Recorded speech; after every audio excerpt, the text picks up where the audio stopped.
अब देखिए ये बायस स्ट्रिप मैंने ले लिया है और इस बायस स्ट्रिप की मदद से जो पाइपिंग है उसे हम फिनिश करेंगे। अब ये जो बायस स्ट्रिप है इसे हमें एग्जैक्टली इस पाइपिंग के साथ स्टिच करना है।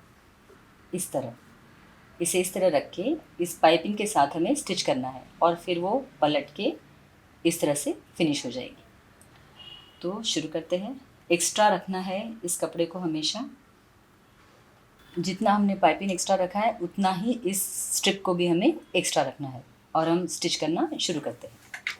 ये ऑलरेडी मैंने सिंगल साइडेड प्रेशर फिट लगा लिया है और यहाँ आप देख पा रहे हो पाइपिंग जो नज़र आ रहा है उसी से सट के हमें स्टिच करना है।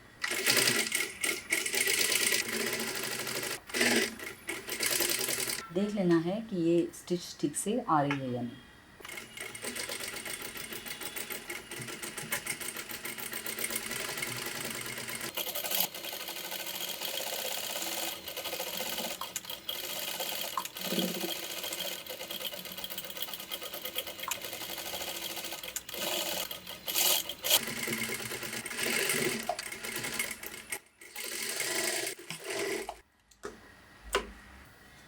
कुछ जगह ऐसे हो सकता है कि पाइपिंग जो है वो थोड़ी लूज़ आए।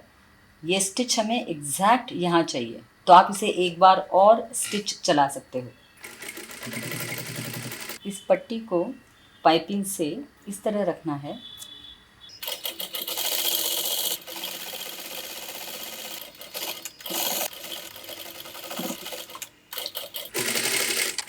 पाइपिंग को दोनों फुट से लगाया जा सकता है, लेफ़्ट साइड से भी राइट साइड से भी। तो पहले वाली जो स्टिच थी वो मैंने लेफ़्ट साइड से लगाई थी, आप उसे राइट साइड से भी यूज़ कर सकते हो, जो भी आपका कंफर्ट लेवल हो।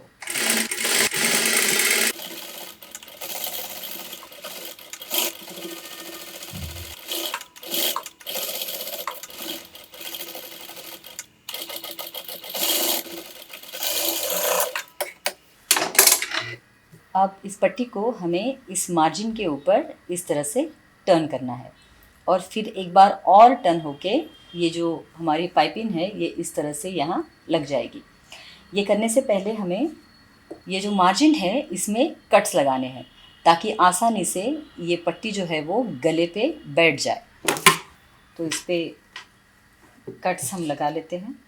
आराम आराम से कट्स लगाने हैं, स्टिच तक उसे हमें कट लगाने हैं, लेकिन स्टिच को नहीं काटना है। जब आप नए हो तो और भी सावधानी से आपको ये काम करना है।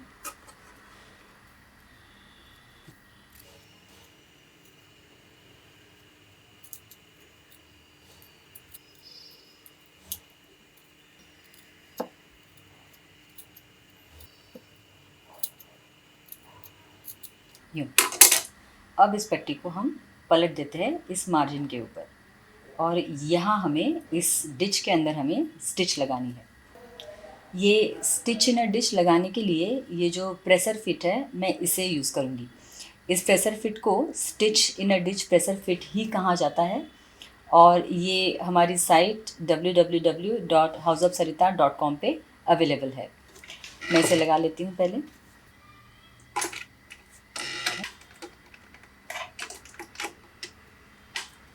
ठीक, इस तरह से ये अटैच हो गया। हमें एक बार निडल को ऊपर नीचे करके देखना है कि ये ठीक से बैठ गया है। तो स्टिच इन अ डिश लगाना शुरू करते हैं। ये जो पट्टी है ये इस मार्जिन के ऊपर इस तरह से फोल्ड होगी और ये जो पॉइंट है प्रेशर फिट का ये एग्जैक्टली पाइपिंग से हमें उसे अलाइन करना है यहाँ पर। तो स्टिच जो है हमारी वो इस डिच में ऑटोमेटिकली लग जाएगी। इसे शुरू करते हैं। देखिए इस तरह इसे अच्छे से फोल्ड करके सेट कर लेना है यूँ और शुरू करना है। आपको निडल को नहीं देखना है, इस पॉइंट को देखना है कि वो यहाँ पर है। देखिए एग्जैक्टली ये जो स्टिच है ये डिच के अंदर जा रही है।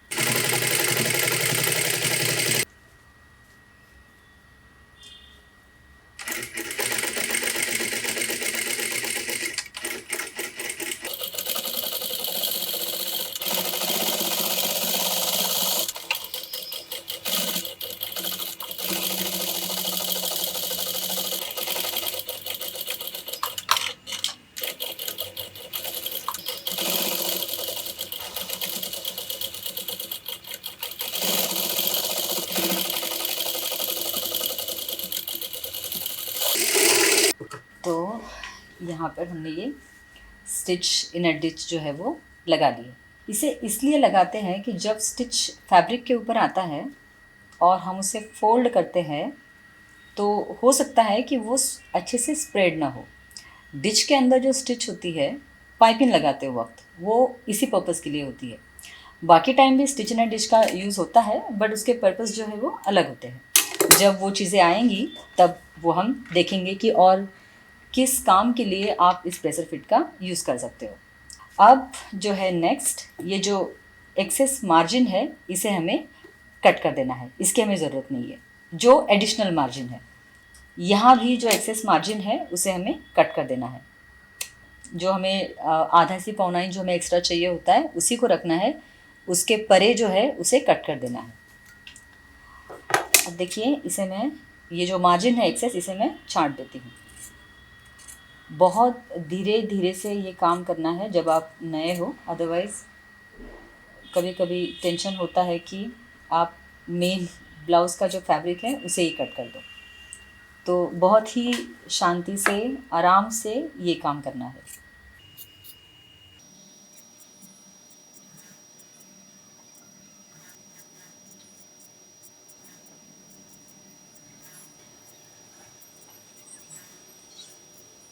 तो इस तरह से ये जो एक्सेस मार्जिन है वो मैंने कट कर दी। तो देखिए, अब ये इस तरह से नज़र आ रहा है।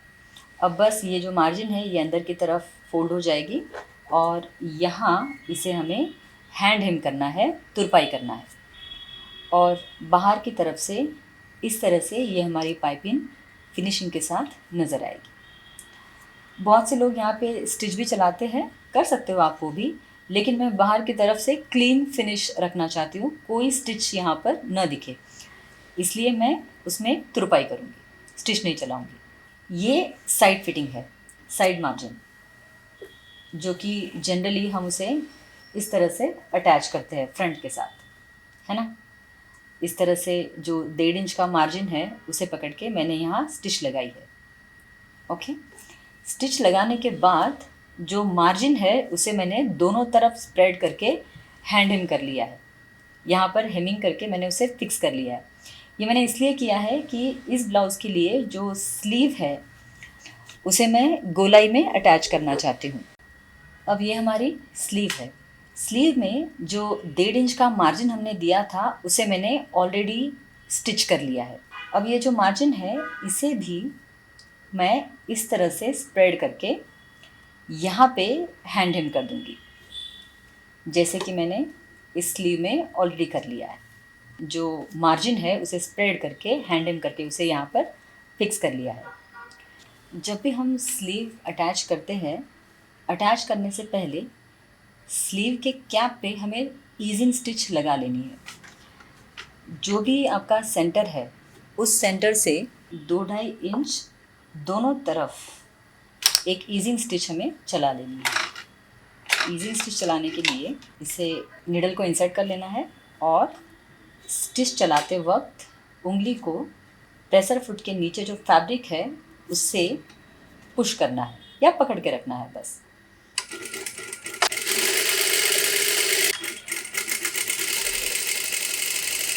इस तरह, तो ये थोड़ा सा जैसे गैदर्स जैसे होता है ना, उस तरह का लुक आएगा। दैट्स ओके, वो आयन के बाद निकल जाता है और इसे निकाल देना है।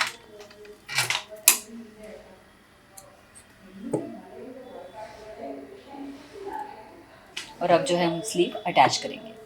अब इसे अटैच करने के लिए इसे सीधा कर लेते हैं।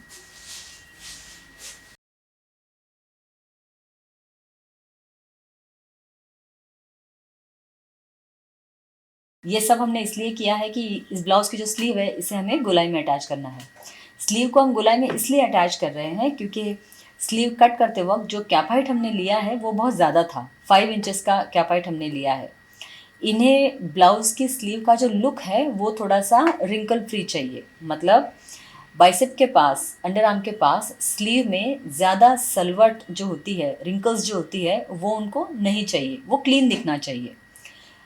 अगर हमें वैसा लुक चाहिए तो हमें कैप हाइट ज़्यादा रखना पड़ता है ताकि स्लीव जो है वो थोड़ी स्लिक हो जाए, इसलिए हमने ये कैप हाइट काफ़ी ज़्यादा लिया था। लेकिन ऐसी स्लीव को जब जॉइन करना होता है तो उसे हमें गोलाई में जॉइन करना पड़ता है। ताकि जब वो हाथ उठाए तो हाथ उठाने के साथ जो ब्लाउज़ उठ जाता है, वो जो फीलिंग आती है वो इसमें नहीं आएगी। इसे जॉइन करने के लिए पहले देख लेना है फ्रंट कहाँ है। तो ये यहाँ पर नॉच आप देख पा रहे हो, तो ये नॉच है, ये हमारा फ्रंट है, तो ये फ्रंट की तरफ ही आना चाहिए। तो ये हमारा फ्रंट है और ये भी हमारा फ्रंट है, ठीक। तो ये इसके साथ अटैच होगा। कैसे अटैच होगा? ब्लाउज़ को उल्टा कर लीजिए और स्लीव सीधी इसके अंदर जाएगी। मतलब ये हुआ कि स्लीव को आर्म होल से मैंने अंदर डाल दिया है। और अब जो साइड सीम है, साइड सीम से साइड सीम हमें मैच करना है। यहाँ पर चाहिए तो हम एक पिन लगा सकते हैं इस तरह। और ये जो है ये कैप की नॉच है, यहाँ पर इस नॉच के साथ जो शोल्डर की जो स्टिच है उसे हमें अलाइन करना है इस तरह। यहाँ से हम स्टिच करना शुरू कर सकते हैं। साइड सीम का पॉइंट और शोल्डर का पॉइंट हमें मिस नहीं करना है। ओके, स्टिच करने से पहले ये जो स्टिच एंड डिस प्रेशर फिट है इसे मैं हटा लेती हूँ और जो स्टैंडर्ड प्रेशर फिट है उसे अटैच कर लेती हूँ। अब इसे अटैच करना शुरू करते हैं।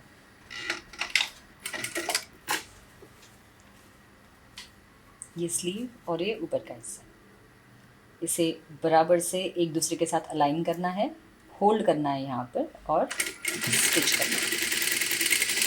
नीचे का कपड़ा देखना है कि सिलाई में ना आए और इसे स्टिच करना है।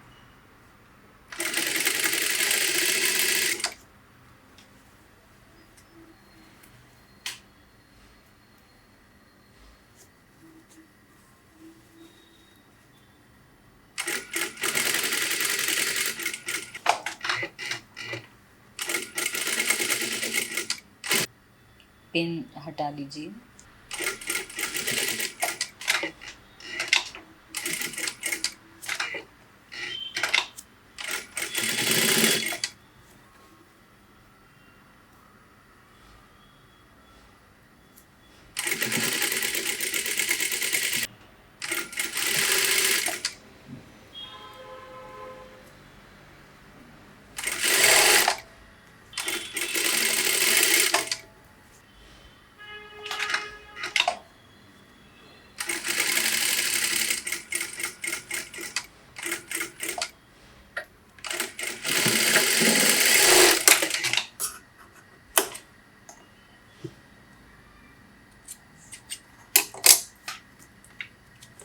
तो इस तरह से ये स्लीव हमारी अटैच है।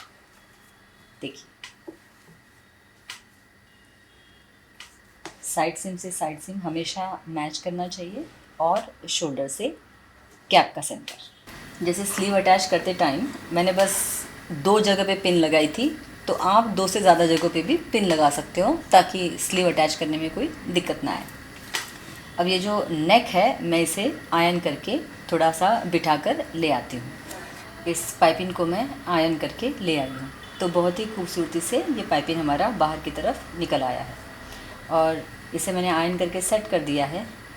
अब बस इसे हमें हैंड हेमिंग करना है या तुरपाई जिसे हम कहते हैं वो करना है। ये मैंने हमारा जो लेबल है वो भी इसमें लगा लिया है और ब्लाउज़ हमारा रेडी है। अब जो हुक्स हमें लगाने होते हैं उसके लिए हमेशा एक हुक शुरुआत में और एक हुक एंड में, वो तो आएगा ही, राइट। एक हुक होना चाहिए एग्जैक्टली डार्ट के पास, जो सेंटर डार्ट होता है हमारा, वहाँ पर एक हुक आना ही चाहिए। यहाँ पर जब हुक से ब्लाउज़ की फास्टनिंग होगी, ब्लाउज़ जब यहाँ पे हुक से हम उसे टाइट करके लगाएंगे तो बस्ट के ऊपर जो फिट आना है वो अच्छे से आएगा, वहाँ पे कोई गैप क्रिएट नहीं होगा। तो ये एक हुक हो गया, ये एक और ये एक, 3 हुक्स। अब इन दोनों के बीच में चाहिए तो 1 या तो 2 हुक आप लगा सकते हो और ये जो सेंटर फ्रंट और एंड है इसके बीच में 2 से 3 हुक आप लगा सकते हो। इक्वल डिस्टेंस पे आपको देखना है, लेकिन इंश्योर करना है कि सेंटर फ्रंट डार्ट के पास एक हुक आना ही चाहिए। ये एक आई मैंने बना ली है और ये एक हुक मैंने बना लिया है। ये कैसे बनाया है वो भी मैं आपको दिखा देती हूँ। और इस तरह से ये ब्लाउज़ हमारा रेडी है।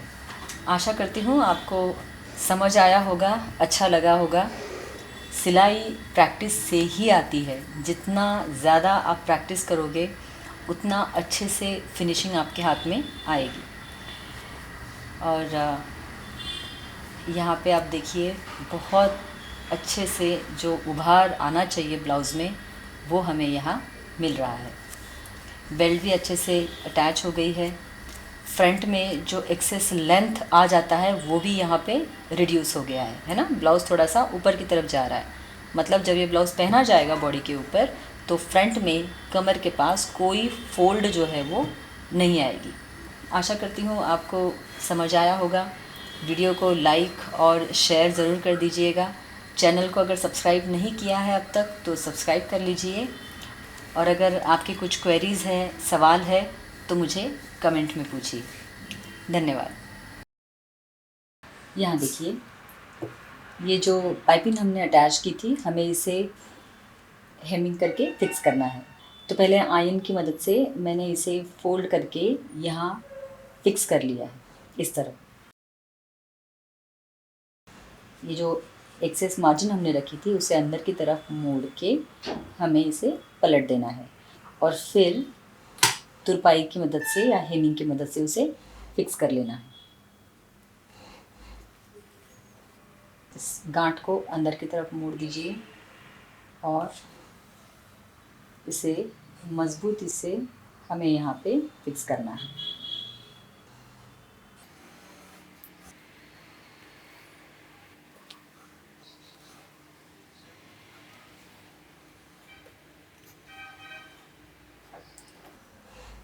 ठीक है, देखिए इस तरह मज़बूती से इसे फिक्स करना है शुरुआत में, और फिर बाद में जिस तरह से हम नॉर्मल तुरपाई करते हैं वो हमें करनी है।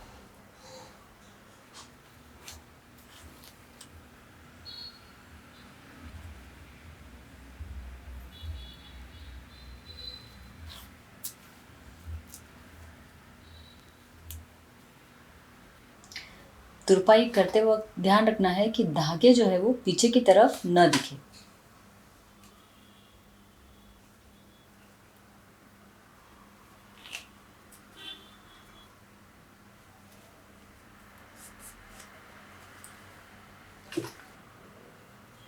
इस तरह से पूरे गले में हमें तुरपाई लगानी है। मैं पूरा नहीं कर रही हूँ, नहीं तो वीडियो बहुत लॉन्ग हो जाएगा। और जब भी जहाँ भी आपका हेमिंग ख़त्म हो उसे लॉक करना है। इस तरह से गांठ लगा के लॉक करना है। बहुत तरीके ऐसे करने के। नीडल को ऐसे ले लीजिए और ये बस ख़त्म होने से पहले इसके अंदर से एक या दो बारी आप धागे को पास कर लीजिए और उसे धीरे से खींच लीजिए। तो इस तरह से ये लॉक हो जाएगा। पूरा हेमिंग आपको करना है। वीडियो बहुत लॉन्ग हो जाएगा इसलिए मैं पूरा नहीं कर रही हूँ। ठीक, उसके बाद में आते हैं बैक का हेमिंग हो गया, गले का हेमिंग हो गया। अब है हुक और आई कैसे बनाने हैं। देखते हैं हुक किस तरह लगाया जाता है। जहाँ पे ये पट्टी हमारी ख़त्म होती है उससे एक हाथ दो सूत अंदर की तरफ आपकी हुक लगनी चाहिए। इसे इस तरह यहाँ पे होल्ड कीजिए और हुक लगाना शुरू कीजिए। पहले ये जो है इसे हम धागे की मदद से फिक्स कर लेंगे।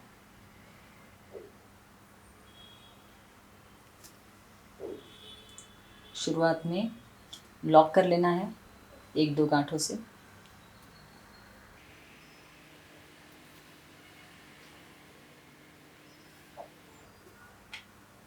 और फिर इसे चारों तरफ से हमें पैक करना है।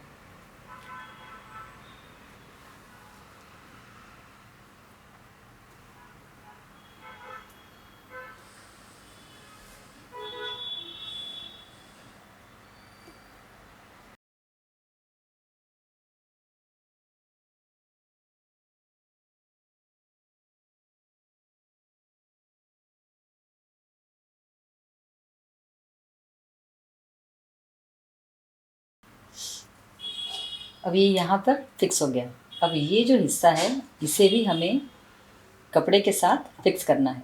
उसे हम कैसे करेंगे, यहाँ से पहले धागा पीछे की तरफ ले लीजिए। अब जो है यहाँ हमें थ्रेड डालना है और वापस लिखते टाइम इसके अंदर से लेना है। ठीक, इस तरह।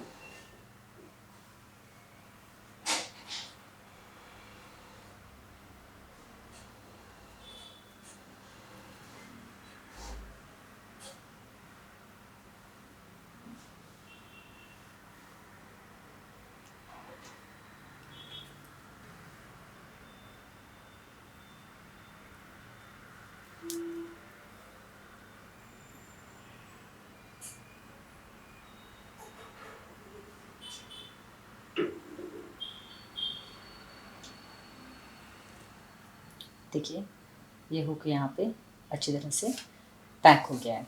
इसी तरह आपको सारे हुक जो है वो लगा लेने हैं।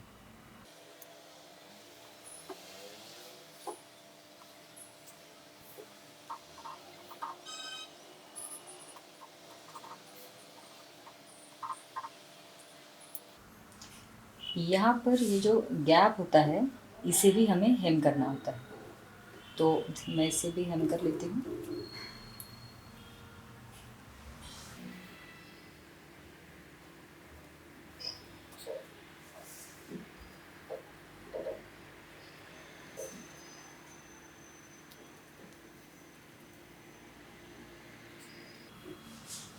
ओके, देखिए इस तरह से, और इसे यहाँ लॉक कर देना।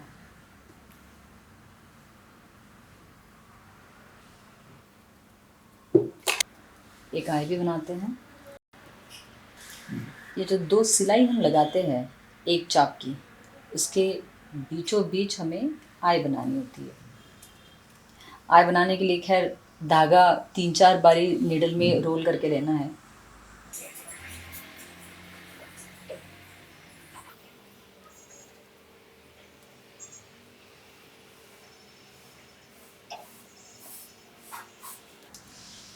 ये से 3-4 बारी मैंने, ये शायद दिख नहीं रहा हो, इस तरह से मैंने ये पहले 3-4 बार उसी धागे को रोल करके लिया है।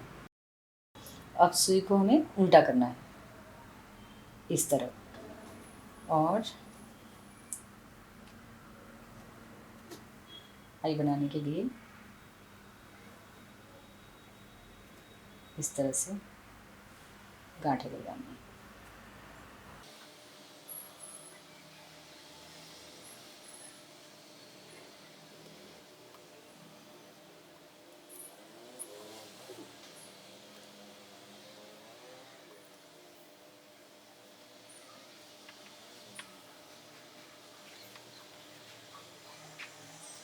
देखिए इस तरह से ये आई दिखाई नहीं दे रही हो शायद, ये देखिए इस तरह से ये आई हमने रेडी की है। जो धागा है उसे पीछे की तरफ ले जाना है इस तरह, और फिर यहाँ पर उसे गांठ लगा के ख़त्म करना है। मैंने एक ही आई बनाई है। अगर आप कंटिन्यूस बना रहे हो तो पीछे से धागा लेके जहाँ दूसरी आई बनेगी वहाँ से उसे हम निकाल लेते हैं ऊपर, और फिर दूसरी आई बनना शुरू हो जाता है। इसे लॉक कर देती हूँ और कट कर लेती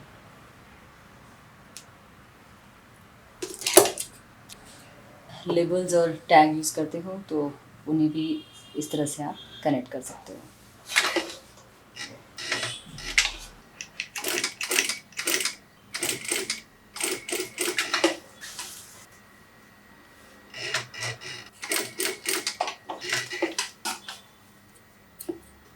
तो इस हुक को इस आई में लगा देते हैं। ठीक, तो लगने के बाद में इसका पोजीशन जो है वो ऐसे होना चाहिए कि लगने के बाद में जब वो खिंचा आएगा उसके बाद भी ये पट्टी हमारी विजिबल नहीं होनी चाहिए। बस वही रीज़न है कि इस हुक को हम थोड़ा सा 1-2 सूत अंदर की तरफ लगाते हैं। इसी तरह से हमें सारे हुक्स जो है वो लगा लेने हैं। और ब्लाउज़ जो है हमारा रेडी है।